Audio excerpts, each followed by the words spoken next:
जय श्री कृष्णा। स्वागत है आपका आपके चैनल राधा कृष्णा भक्ति कथा में। महाभारत केवल धर्म और अधर्म का युद्ध नहीं था, यह कई महान योद्धाओं के त्याग, पीड़ा और अनसुलझे रहस्य की गाथा है। और इस गाथा का सबसे करुणा अध्याय जुड़ा है सूर्यपुत्र दानवीर कर्ण से। राधे कर्ण, जिनका जन्म एक वरदान था लेकिन जीवन एक श्राप बन गया था। वह जिसे जीवन भर सूत पुत्र का ताना मिला, पर जिनकी वीरता ने देवताओं को भी झुकने पर मजबूर कर दिया था। आइए आज हम कर्ण के जन्म से लेकर उनकी वीर गति तक उस सच्चाई और देवना भरी कथा को जानते हैं जिसमें स्वयं श्री कृष्ण भी धन्वित कर दिया था।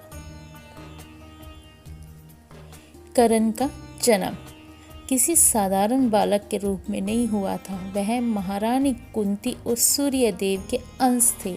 अपने जन्मसिद्ध कवच और कुंडल के साथ जन्मा था, परंतु कुंती तब अविवाहित थी। समाज के डर से, अपमान से बचने के लिए एक माँ ने अपने कलेजे के टुकड़े को एक नवजात शिशु को भरी मन से एक संदूक में रखकर गंगा नदी में बहा दिया। यह कर्ण के जीवन की पहली और सबसे बड़ी वेदना थी। जन्म लेते ही माँ के प्रेम से वंचित हो जाना और संदूक को हस्तिनापुर के सारथी अधिरथ और उनकी पत्नी राधा ने पाया। राधा के स्नेह से पला यह बालक राधा का पुत्र कहलाया। वह कुंती पुत्र था। उसे पहचान मिली सारथी पुत्र की और पहचान पर उनके संघर्ष का कारण बनी। कर्ण में जन्म से ही क्षत्रिय से सभी गुण थे, पर सूत पुत्र का कलंक हर जगह उसका पीछा करता था। अब रणभूमि में भी उसने अर्जुन को ललकारा तो कृप और द्रोणाचार्य ने कुलहीन कहकर युद्ध करने से मना कर दिया।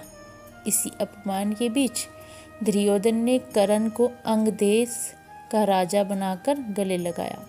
यह मित्रता कर्ण के लिए वरदान से बनी और अंततः उनके पतन का कारण भी थी। शिक्षा के लिए कर्ण ने ब्राह्मण वेश में भगवान परशुराम से झूठ कहकर ज्ञान प्राप्त किया। एक दिन गुरु की जंघा पर सिर रखकर सोते समय एक विषैले कीट ने कर्ण को काटा। गुरु की नींद न टूटे इसलिए कर्ण ने असहनीय पीड़ा सहन की। पीड़ा से बहते रक्त को देखकर परशुराम ने सत्य जान लिया। क्रोध में उन्होंने कर्ण को पहला श्राप दिया, जब तुझे मेरी दी हुई विद्या की सबसे अधिक आवश्यकता होगी तब तू उसे भूल जाएगा। कर्ण को दानवीर यूं ही नहीं कहा जाता दोस्तों। वह सूर्यदेव का अप्सना के बाद कभी किसी याचन को खाली हाथ नहीं लौटाता था। महाभारत युद्ध से ठीक पहले देवराज इंद्र ब्रह्मा का वेश धरकर उसके पास पहुंचे। छल से जन्मसिद्ध कवच कुंडल दान में मांग लिया। सूर्यदेव की चेतवना के बावजूद जब सूर्यदेव को जल अर्पित करते थे सूर्य, उसके बाद कर्ण ने दानवीरता के अपने धर्म का पालन किया, क्योंकि वो उसके बाद दान करते थे और अपने प्राणों की रक्षा करने वाले कवच कुंडल उतारकर इस महातज्ञ ने देवताओं को भी आश्चर्यचकित कर दिया। कर्ण की महानता। कवच कुंडल गंवाने के बाद भी वे कवच कुंडल इंद्रदेव ने दान में मांग लिए थे, जो कर्ण ने देने पड़े। उस पृथ्वी पर और गोमाता से दूसरा श्राप मिला। युद्ध की समय उनके रथ का पहिया धरती में फंस गया। युद्ध से पहले श्री कृष्ण स्वयं कर्ण के पास गए और उसे उसकी वास्तविकता पहचान बताई। वह पांडवों का सबसे बड़ा भाई है और यदि वह उसका साथ देगा तो उसे राज सिंहासन मिलेगा। कल्पना कीजिए, जिस सम्मान के लिए उसने जीवन भर ठोकरें खाई वह उसे पल भर में ही मिल रहा था। पर कर्ण ने दुर्योधन की मित्रता का ऋण चुकाना था। उसने कहा, हे वासुदेव, दुर्योधन ने ही मुझे सम्मान दिया, मैं उसे धोखा नहीं दे सकता। फिर कुंती भी कर्ण के पास आई और अपने पुत्र से पांडवों के प्राणों की भीख मांगी। अपनी माँ को यह वचन देते हुए कर्ण का हृदय टूट गया कि वह केवल अर्जुन को छोड़कर किसी अन्य पांडव का वध नहीं करेगा। अंतिम वचन। इस तरह कर्ण ने राज, परिवार और मोक्ष सब कुछ त्याग कर केवल अपने मित्र धर्म को चुना। कुरुक्षेत्र का युद्ध आरंभ हुआ। 70वें दिन कर्ण और अर्जुन का भयंकर युद्ध हुआ। तभी गुरु परशुराम का श्राप और पृथ्वी का श्राप एक साथ ही फलित हुआ। गौ माता का श्राप एक साथ ही फलित हुआ। जब कर्ण का रथ पहिया कीचड़ में फंस गया और वह उसे निकालने के लिए निहत्था होकर नीचे झुका, तभी श्री कृष्ण के कहने पर अर्जुन ने उस निहत्थे वीर पर बाण चला दिया।